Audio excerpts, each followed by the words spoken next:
Good evening, Intro to Business Kids. Mr. Greg here. We're going to talk about Chapter 7, Section 1, over globalization.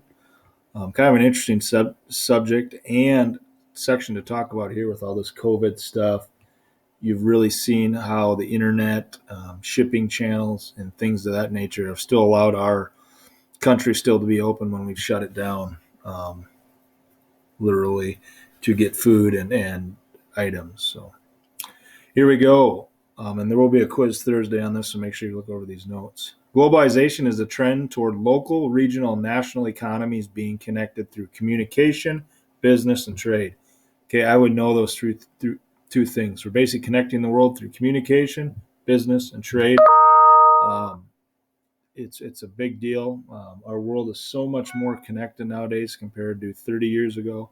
I honestly, in 2000, if we would have had this pandemic when I was in high school, I don't know what we would have did. Internet was fairly new at the time, probably 5-6 years old. We just didn't have the technology.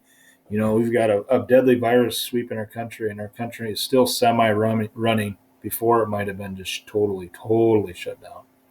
But as you can see, my next point there, technology has made doing business with other countries, other states possible. Think of Amazon, think of eBay. Ordering stuff off of a company's website and having it at your doorstep in 2 days. You know, we got the 2-day standard shipping. You know, if Walmart's doing the 2-day shipping deal, it's a big deal. They make a lot of money getting their product out, not only at their store locations, but on the internet. Okay, now also with this, competition has changed to where competition is now global. You're just not competitive with the guy locally or within your state. It is internet, nationally and internationally, because of the internet. If you want to get a used car, you can search the internet and pick one out in Georgia. If you want to get one in Wisconsin, you can do that. If you want to get in South Dakota, you can do that. If you want to get a new pair of shoes and that, you know, they're coming from Atlanta or Texas, you can get them. So technology is a big factor in the advancement of our competition.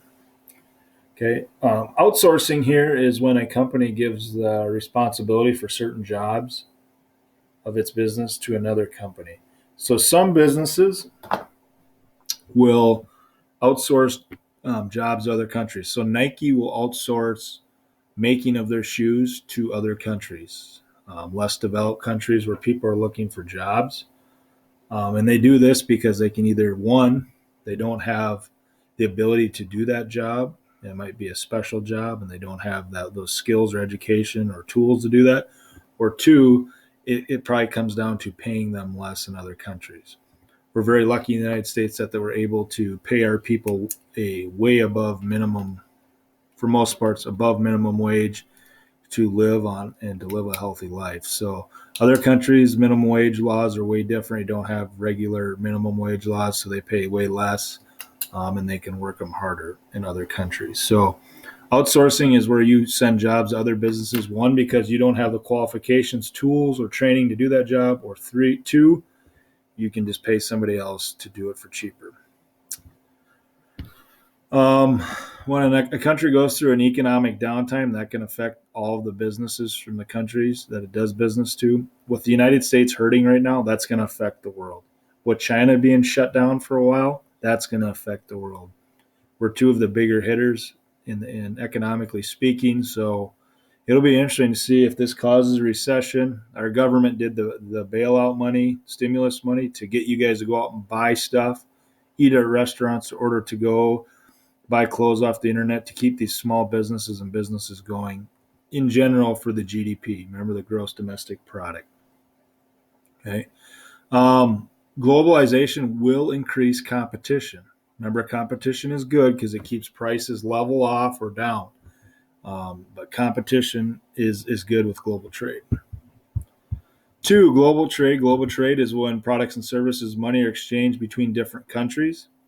Domestic trade is when you trade with somebody inside of your state or your country. Okay.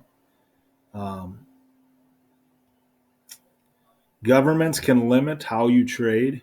There's a couple of things. You have formal barriers, as you can see there. And that's when a government makes laws or rules about who you can trade with or how much or how often.